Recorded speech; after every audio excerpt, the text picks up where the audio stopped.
ಇವತ್ತಿನ ತಲೆಮಾರಿನ ಭಾರತೀಯರೆಲ್ಲರಿಗೂ ಕೂಡ ಈ ಇಬ್ಬರು ಮಾಜಿ ಪ್ರಧಾನಮಂತ್ರಿಗಳ ಕೌಟುಂಬಿಕ ಬದುಕು ಚಿರಪರಿಚಿತ.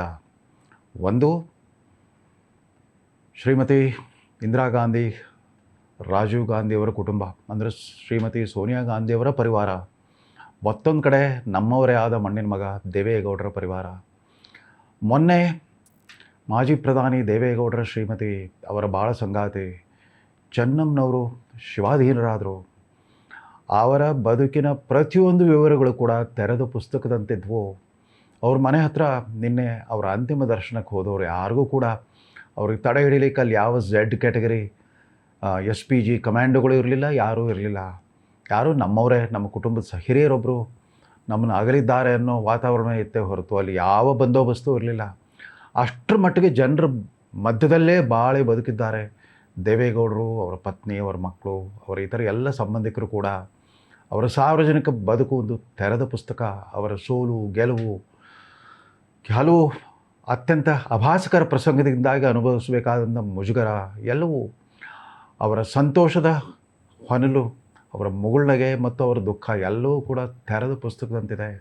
ಇದಕ್ಕೆ ವ್ಯತಿರಿಕ್ತವಾಗಿ ಸೋನಿಯಾ ಗಾಂಧಿಯವರ ಕುಟುಂಬದ ಪ್ರತಿಯೊಂದು ಚಟುವಟಿಕೆ ಕೂಡ ನಿಗೂಢವಾಗೇ ಇರ್ಬೋದು. ರಾಷ್ಟ್ರದ ಭದ್ರತೆ ದೃಷ್ಟಿಯಿಂದ ಅವರ ಕುಟುಂಬದಲ್ಲಿ ಇಬ್ಬರು ಮಾಜಿ ಪ್ರಧಾನಮಂತ್ರಿಗಳು ಘೋರವಾಗಿ ಹತ್ಯೆ ಆದ ನಂತರ ಆ ರೀತಿಯ ಭದ್ರತೆ, ಸ್ವಲ್ಪ ಮಟ್ಟಿಗಿನ ಗೌಪ್ಯತೆ ಅಗತ್ಯ. ಆದರೆ ಅವರು ತಂಪಾಡಿಗೆ ತಾವು ಖಾಸಗಿ ನಾಗರಿಕರಾಗಿ ಬದುಕಲಿಲ್ಲ. ತುಂಬ ಮಹತ್ವದ ಭಾರೀ ಪ್ರಮಾಣದ ರಾಜಕೀಯ ಮಹತ್ವಾಕಾಂಕ್ಷೆಯನ್ನು ಇಟ್ಕೊಂಡ್ಬಿಟ್ಟು ಸಾರ್ವಜನಿಕ ಬದುಕಿನಲ್ಲಿ ಮುಂದುವರೆದರು. ಅಖಿಲ ಭಾರತ ಕಾಂಗ್ರೆಸ್ ಪಕ್ಷದ ಯಜಮಾನಿಕೆಯನ್ನು ಪಡ್ಕೊಂಡು ಈಗಾಗಲೇ 30 ವರ್ಷಗಳಾಗ್ತಾ ಬಂತು. 1997ರಿಂದ ಕಾಂಗ್ರೆಸ್ ಪಕ್ಷದ ಮಾಲೀಕತ್ವ ಅವ್ರ ಕೈಯಲ್ಲಿದೆ. ಹೀಗಾಗಿ ಅವರು ಕೂಡ ಸಾರ್ವಜನಿಕ ವ್ಯಕ್ತಿಗಳೇ. ಇನ್ನೇನು 2004ರಲ್ಲಿ ಭಾರತದ ಪ್ರಧಾನಮಂತ್ರಿ ಕೂಡ ಆಗ್ತಾಯಿದ್ರು ಶ್ರೀಮತಿ ಸೋನಿಯಾ ಗಾಂಧಿಯವರು.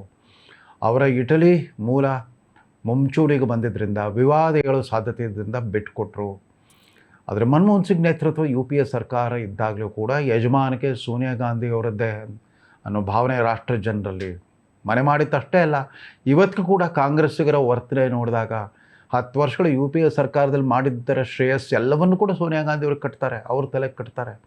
ಯಾರೊಬ್ಬರು ಭಾರತದ ಆರ್ಥಿಕ ಸುಧಾರಣೆಗೆ ಹರಿಕಾರ ಡಾಕ್ಟರ್ ಮನಮೋಹನ್ ಸಿಂಗ್ರ ಹೆಸರನ್ನಾಗಲಿ, PV ನರಸಿಂಹರಾಯರ ಹೆಸರನ್ನಾಗಲಿ ಎತ್ತೋದೇ ಇಲ್ಲ. ಅವ್ರಿಗೆ ಜೈಕಾರ ಕೂಡ ಹೇಳಲ್ಲ ಕಾಂಗ್ರೆಸ್ಸಿಗರು.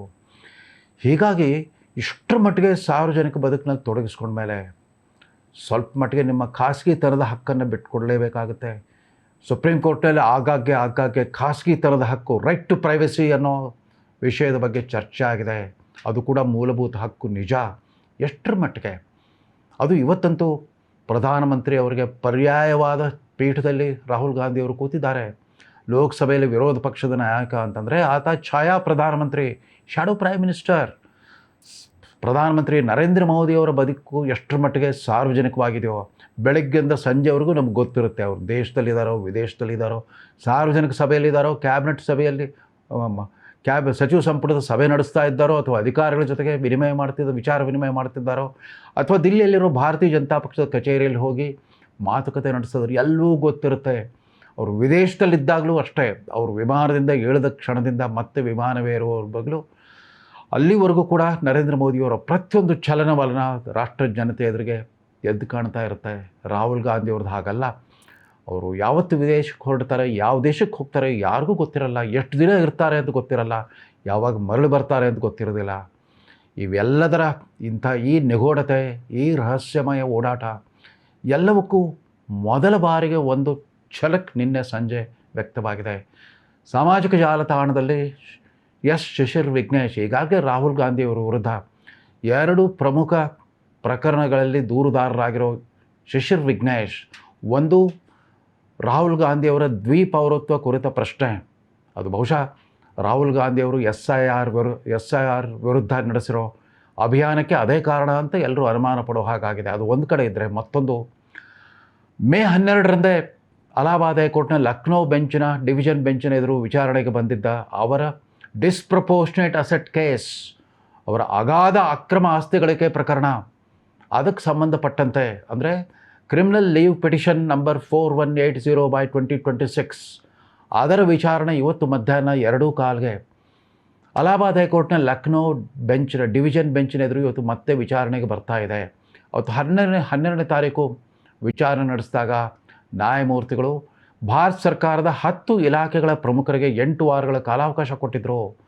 ಜೊತೆಗೆ ಈ ದೂರುದಾರ ಅರ್ಜಿದಾರ ಶಿಶಿರ್ ವಿಘ್ನೇಶ್ ಸಲ್ಲಿಸಿದ ಸುಮಾರು 3,000 ಪುಟಗಳ ವಿವಿಧ ಆರೋಪಗಳು ಪುರಾವೆಗಳ ಗ್ರಂಥವನ್ನು ಕೋರ್ಟಿನ ಕಸ್ಟಡಿಯಲ್ಲಿ ಭದ್ರವಾಗಿ ಸೀಲ್ ಮಾಡಿದ ಒಂದು ಪೆಟ್ಟಿಗೆಯಲ್ಲಿಡಬೇಕು ಅಂತ ಕೂಡ ಆದೇಶ ಮಾಡಿದರು. ಇವತ್ತು ಆ ನ್ಯಾಯಾಲಯದ ಆದೇಶಕ್ಕೆ ಪ್ರತಿಯಾಗಿ ಭಾರತ ಸರ್ಕಾರದ ವಿವಿಧ ಇಲಾಖೆಗಳು ಇವತ್ತು ತಮ್ಮ ಉತ್ತರವನ್ನು ವರದಿಗಳನ್ನು ಸಲ್ಲಿಸ್ತಾ ಇದ್ದಾರೆ ಅನ್ನೋ ನಿರೀಕ್ಷೆ ಇದೆ. ಆ ಪ್ರಕರಣದಲ್ಲೂ ಕೂಡ Shishir Vignesh versus union of India ಅಂತಿತ್ತೇ ಹೊರತು ಅಲ್ಲಿ ರಾಹುಲ್ ಗಾಂಧಿ ಅಥವಾ ಕುಟುಂಬದ ಸದಸ್ಯರ ಹೆಸರೇ ಇರಲಿಲ್ಲ. ಈ ವಿಚಾರಣೆ ಬರೋ ಮುನ್ನಾ ದಿನವಾದ ನಿನ್ನೆ ಸಂಜೆ ಒಂದು ಸಾಮಾಜಿಕ ಜಾಲತಾಣದಲ್ಲಿ ಎಕ್ಸ್ ಖಾತೆಯಲ್ಲಿ ಒಂದು ವಿಡಿಯೋ ದೃಶ್ಯಾವಳಿ ಮತ್ತೊಂದು ಒಂದು ಸ್ಥಿರಚಿತ್ರ. ಅವುಗಳನ್ನು ನೋಡಿದಾಗ ಭಾರತದ ಜನರಿಗೆ ಒಂಥರ ಆಶ್ಚರ್ಯ ಆಗುತ್ತೆ. ರಾಹುಲ್ ಗಾಂಧಿಯವರ ಅಭಿಮಾನಿಗಳಿಗೂ ಅವರ ರಾಜಕೀಯ ವಿರೋಧಿಗಳಿಗೂ ಕೂಡ ಆಶ್ಚರ್ಯಜನಕವಾದ ದೃಶ್ಯಾವಳಿಗಳು ನಾವು ಕಾಣಬಹುದಾಗಿದೆ. ಒಂದರಲ್ಲಿ ಅವರು ಮನೆಯ ಹಿತ್ತಲ ಥರ ಕಾಣುತ್ತೆ, ಯಾರೋ ರೈತರ ಮನೆ ಹಿತ್ತಲ ಥರ, ಫಾರ್ಮ್ ಹೌಸ್ನ ಹಿತ್ತಲ ಥರ ಕಾಣ್ತಾ ಇದೆ. ಅಲ್ಲಿ ಅವರು ಬರ್ಮುಡಾ ಚಡ್ಡಿ ಧರಿಸಿದ್ದಾರೆ, ಟೀ ಶರ್ಟ್ ಹಾಕ್ಕೊಂಡಿದ್ದಾರೆ, ಹೆಗಲ ಮೇಲೆ ಒಂದು ನ್ಯಾಪ್ಕಿನ್ ಇದೆ. 3 ಜನ ಮಕ್ಕಳು ಒಬ್ಬರಾದ ಮೇಲೆ ಒಬ್ಬರು ಬರ್ತಾರೆ, ಅವ್ರ ಜೊತೆಗೆ ಆಟ ಆಡ್ತಾರೆ. ಅವ್ರು ಕೈ ಹಿಡಿದ್ಬಿಟ್ಟು ರಾಹುಲ್ ಗಾಂಧಿ ಹೇಳಿ ಕೇಳಿ ಅವರು ಜಿಮ್ ಬಾಡಿ ಬಿಲ್ಡರ್, ಅವ್ರ ಜೊತೆಗೆ ಆಟ ಆಡ್ತಾ ಇರ್ತಾರೆ. ಒಬ್ಬರಾದ ಮೇಲೆ ಒಬ್ಬರು 3 ಬೇರೆ ಬೇರೆ ವಯೋಮಾನದ ಮಕ್ಕಳು, ಬಹುಶಃ ಅವರೆಲ್ಲ 14-15 ವಯಸ್ಸಿನ ಒಳಗೆ ಇರಬೇಕು. ಆ 3 ಜನ ಮಕ್ಕಳು ಅವ್ರ ಜೊತೆಗೆ ಆಟ ಆಡ್ತಿದ್ದನ್ನು ನೋಡಿದ್ರೆ ಅವ್ರಿಗೆ ರಾಹುಲ್ ಗಾಂಧಿ ಅಂಕಲ್ಲ ಅಥವಾ ಡ್ಯಾಡಿನಾ ಅಂತ ಸಂದೇಹ ಬರುತ್ತೆ. ಅದರ ಜೊತೆಗೆ ಯಾರು ಇದನ್ನು ಚಿತ್ರೀಕರಣ ಮಾಡಿದ್ದಾರೋ, ರಾಹುಲ್ ಗಾಂಧಿಯವರು ಅಷ್ಟು ರಹಸ್ಯಮಯವಾಗಿ ವಿದೇಶಕ್ಕೆ ಹೋಗ್ತಾರೆ, ಯಾವ ದೇಶಕ್ಕೆ ಹೋಗಿರ್ತಾರೆ ಅನ್ನೋದು ಕೂಡ ಗೊತ್ತಾಗಲ್ಲ. ಅನೇಕರ ಪ್ರಕಾರ ಅವರು ಆಗಾಗ್ಗೆ ಹೋಗ್ತಾ ಇರೋದೇ ಸ್ಪೇನು, ಕೊಲಂಬಿಯಾ, ವೆನೆಜುಲಾ, ವಿಯೆಟ್ನಾಂ, ಅಫ್ಘಾನಿಸ್ತಾನ್ ಇತ್ಯಾದಿ ದೇಶಗಳಿಗೆ ಹೋಗ್ತಿರ್ತಾರೆ ಅಂತ ಹೇಳ್ತಿರ್ತಾರೆ. ಕೆಲವು ಸಾರಿ ಅವರು ಮಸ್ಕತ್ಗೆ ಹೋಗಿದ್ರಂತೆ, ದುಬೈಗೆ ಹೋಗಿದ್ರಂತೆ, ಅಲ್ಲಿ ಹೋಗಿದ್ರಂತೆ, ಇಲ್ಲಿ ಹೋಗಿದ್ರಂತೆ. ಲೋಕಸಭೆಯ ವಿರೋಧ ಪಕ್ಷದ ನಾಯಕ ಕೂಡ ವಿದೇಶ ಪ್ರವಾಸ ಕೈಗೊಂಡಾಗ ಅಧಿಕೃತ ಪ್ರವಾಸ ಪಟ್ಟಿ ವೇಳಾಪಟ್ಟಿಯನ್ನು ಪ್ರಕಟಿಸಲೇಬೇಕು. ಯಾಕಂದರೆ ಪ್ರಧಾನಮಂತ್ರಿಯವರು ವೇಳಾಪಟ್ಟಿ ಕೂಡ ಎಲ್ರಿಗೂ ಗೊತ್ತಿರುತ್ತೆ. ಯಾವ ದೇಶಕ್ಕೆ ಯಾವ ದಿನಾಂಕ ಹೋಗ್ತಾರೆ, ಎಲ್ಲಿ ಅವರ ತಂಗುದಾಣ ಯಾವುದು, ಎಲ್ಲಿ ಎಷ್ಟೊತ್ತಿರ್ತಾರೆ, ಯಾವ್ಯಾವ ಸಭೆಗಳು ನಡೆಸ್ತಾರೆ ಎಲ್ಲವೂ ಗೊತ್ತಿರುತ್ತೆ. ರಾಹುಲ್ ಗಾಂಧಿಯವ್ರದ್ದು ಹಾಗಲ್ಲ, ಪ್ರತಿಯೊಂದು ಕೂಡ ಖಾಸಗಿ ಭೇಟಿನೇ. ಈ ಖಾಸಗಿ ಭೇಟಿಗೆ ಎಲ್ಲಿ ಹೋಗ್ತಾರೆ? ಆಮೇಲೆ ಇತ್ತೀಚೆಗೆ ಅವರ ಭದ್ರತಾ ಸಿಬ್ಬಂದಿ ಕೂಡ ಪತ್ರ ಬರೆದಿದ್ದರು ಗೃಹ ಖಾತೆ ಸಚಿವರಿಗೆ. ಇವರೆಲ್ಲೂ ಕೂಡ ಪ್ರೋಟೋಕಾಲ್ ಶಿಸ್ತನ್ನು ಪಾಲಿಸ್ತಾ ಇಲ್ಲ. ನಮ್ಮ ಭದ್ರತಾ ಸಿಬ್ಬಂದಿಯನ್ನು ಜೊತೆಗೂ ಕರ್ಕೊಂಡು ಹೋಗಲ್ಲ, ಒಬ್ಬರೇ ಹೋಗ್ಬಿಡ್ತಾರೆ. ಇದರಿಂದ ಅವರ ಭದ್ರತೆಗೆ ಅಪಾಯ ಇದೆ ಅಂತ ದೂರು ಕೂಡ ಕೊಟ್ಟಿದ್ದರು ಕಳೆದ ವರ್ಷ. ಸೊ ಒಂದು ವಿಡಿಯೋ ದೃಶ್ಯಾವಳಿಯಲ್ಲಿ ರಾಹುಲ್ ಗಾಂಧಿಯವರು 3 ಜನ ಗಂಡು ಮಕ್ಕಳ ಜೊತೆಗೆ ಆಟ ಆಡ್ತಾ ಇದ್ದಾರೆ. ಮತ್ತೊಂದು ಕಡೆ ಒಂದು ಸ್ಥಿರ ಚಿತ್ರ ಇದೆ, ಒಂದು ಸ್ಟಿಲ್ ಪಿಕ್ಚರ್ ಇದೆ. ಅದರಲ್ಲೊಂದು ಬೋಟ್ನಲ್ಲಿ ಪ್ರಯಾಣ ಮಾಡ್ತಾ ಇದ್ದಾರೆ. ಅದು ಸಮುದ್ರದಲ್ಲೋ ನದಿಯಲ್ಲೋ ಗೊತ್ತಾಗ್ತಾ ಇಲ್ಲ. ಅದರಲ್ಲಿ ರಾಹುಲ್ ಗಾಂಧಿಯವರು ಕಪ್ಪು ಕನ್ನಡಕ ಧರಿಸಿ ಕೂತಿದ್ದಾರೆ. ಅವ್ರ ಪಕ್ಕದಲ್ಲಿ ಸುಮಾರು ಒಂದು 10 ವರ್ಷ ವಯಸ್ಸಿನ ಒಬ್ಬ ಮಗು ಗಂಡು ಮಗು ಕೂತಿದೆ. ಅವ್ರ ಪಕ್ಕದಲ್ಲಿ ಹಿಜಾಬ್ ಥರದ ಕಾಸ್ಟ್ಯೂಮ್ ಧರಿಸಿದ ಒಬ್ಬ ಮಹಿಳೆ ಕೂಡ ಇದ್ದಾರೆ. ಅವರು ಕೂಡ ಕಪ್ಪು ಗಾಜಿನ ಕನ್ನಡಕ ಧರಿಸಿದ್ದಾರೆ, ಗಾಗಲ್ ಧರಿಸಿದ್ದಾರೆ ಇಬ್ಬರು. ಅವ್ರ ಎದುರುಗಡೆ ಒಬ್ಬ ಬಹುಶಃ ಆತ ನಾವಿಕ ಇರ್ಬೋದೇನೋ, ಬೋಟ್ಮನ್ ಇರ್ಬೋದು, ಅಥವಾ ಪರಿಚಯಸ್ಥ ಇರ್ಬೋದೇನೋ, ಕುಟುಂಬದ ಸದಸ್ಯ ಇರ್ಬೋದೇನೋ, ಅವ್ರು ಕೂತಿದ್ದಾರೆ. ಇವು ಅನೇಕ ಥರದ ಸಂದೇಹಗಳಿಗೆ ನಿನ್ನೆ ಆಗಲೇ ಜಾಲತಾಣದಲ್ಲಿ ಈಗಾಗಲೇ ಸುಮಾರು 6 ಲಕ್ಷದಷ್ಟು ಜನ ಅದನ್ನು ವೀಕ್ಷಿಸಿಬಿಟ್ಟಿದ್ದಾರೆ. ತಮ್ಮದೇ ಆದ ರೀತಿಯಲ್ಲಿ ಲೆಕ್ಕಾಚಾರ ಮಾಡಿ ಊಹಾಪೋಹಗಳನ್ನು ಎಬ್ಬಿಸ್ತಾ ಇದ್ದಾರೆ. ರಾಹುಲ್ ಗಾಂಧಿ ಅವರಿಗೆ ವಿದೇಶದಲ್ಲಿ ಒಂದು ಖಾಸಗಿ ಬದುಕಿದೆಯಾ, ಅವರ ಸಂಸಾರ ಇದೆಯಾ, ಇದ್ದರೂ ಅದೇನು ತಪ್ಪಿಲ್ಲ, ಯಾಕೆ ಇರಬಾರ್ದು, ಅದನ್ನೇನು ಅವರು ಬಹಿರಂಗಗೊಳಿಸ್ಬೇಕಂತಲೂ ಇಲ್ಲ. ಯಾಕಂದರೆ ಪ್ರತಿಯೊಬ್ಬರಿಗೂ ಒಂದು ಖಾಸಗಿತನದ ಹಕ್ಕಿದೆ. ಆದರೆ ಯಾವುದೇ ಕಾರಣಕ್ಕೂ ಕೂಡ ಭಾರತದ ಲೋಕಸಭೆಯ ಪ್ರತಿಪಕ್ಷದ ನಾಯಕನಾಗಿ, ಜನಪ್ರತಿನಿಧಿಯಾಗಿ, ಅದು ಕೂಡ ಭಾರತದ ಅತ್ಯಂತ ಗೌರವಾನ್ವಿತ ಕುಟುಂಬದ ಪ್ರತಿಷ್ಠಿತ ನಾಯಕನಾಗಿಬಿಟ್ಟು ಈ ಪರಿಯ ಗುಟ್ಟು ರಹಸ್ಯ ಬೇಕಾಗಿರಲಿಲ್ಲ. ಇವತ್ತು ಈಗಾಗಲೇ ಅದು ವೈರಲ್ ಆಗಿರೋ ಈ ದೃಶ್ಯಾವಳಿಗಳ ನಂತರ ಅವರದೇ ಪಕ್ಷದ ಅಭಿಮಾನಿಗಳು, ಕಾರ್ಯಕರ್ತರು ಕೂಡ ಅವರದೇ ಆದ ಊಹಾಪೋಹಗಳನ್ನು ಮಾಡ್ತಾ ಇರ್ತಾರೆ. ಇನ್ನು ಅವ್ರ ಶತ್ರು ಪಾಳಯಕ್ಕೆ ಇದೊಂದು ಅಸ್ತ್ರ ಥರ ಆಗೋಗ್ಬಿಡುತ್ತೆ. ಅದೇನೇ ಇರಲಿ, ರಾಹುಲ್ ಗಾಂಧಿಯವರು ಸ್ವತಃ ಈ ದೃಶ್ಯಾವಳಿಗಳ ಬಗ್ಗೆ ಅವರೇ ಸ್ಪಷ್ಟೀಕರಣ ಕೊಟ್ಟರೆ ಒಳ್ಳೆಯದು. ನಾನು ಇವತ್ತಿಗೂ ಹೇಳ್ತಾ ಇದ್ದೇನೆ, ಅವರಿಗೆ ತಮ್ಮ ಖಾಸಗಿತನದ ಹಕ್ಕಿದೆ, ಅದನ್ನು ಉಲ್ಲಂಘಿಸೋ ಅಧಿಕಾರ ಯಾರಿಗೂ ಇಲ್ಲ. ಆದರೆ ಇವತ್ತು ಕೋರ್ಟ್ನಲ್ಲಿ ಭಾರತ ಸರ್ಕಾರದ ವಿವಿಧ ಇಲಾಖೆಗಳು ನಾನು ಹೇಳಿದಾಗೆ Shishir Vignesh versus union of India, criminal leave petition number 4180/2026. ಇದರ ವಿಚಾರಣೆ ನಡೆಸ್ತಿರೋ ನ್ಯಾಯಮೂರ್ತಿ ರಾಜೇಶ್ ಸಿಂಗ್ ಚೌಹಾಣ್, ಮತ್ತೊಬ್ಬರು ಜಸ್ಟಿಸ್ ರಾಮ್ ಮನೋಹರ್ ನಾರಾಯಣ್ ಮಿಶ್ರಾ. ಕಳೆದ ಬಾರಿ ಜಸ್ಟಿಸ್ ಜಫೀರ್ ಅಹಮದ್ ಅವರಿದ್ದರು. ಇವತ್ತು ಆ ರೋಸ್ಟರ್ ಬದಲಾಗಿದೆ. ಅವರ ಸ್ಥಾನದಲ್ಲಿ ಜಸ್ಟಿಸ್ ರಾಮ್ ಮನೋಹರ್ ನಾರಾಯಣ್ ಮಿಶ್ರಾ.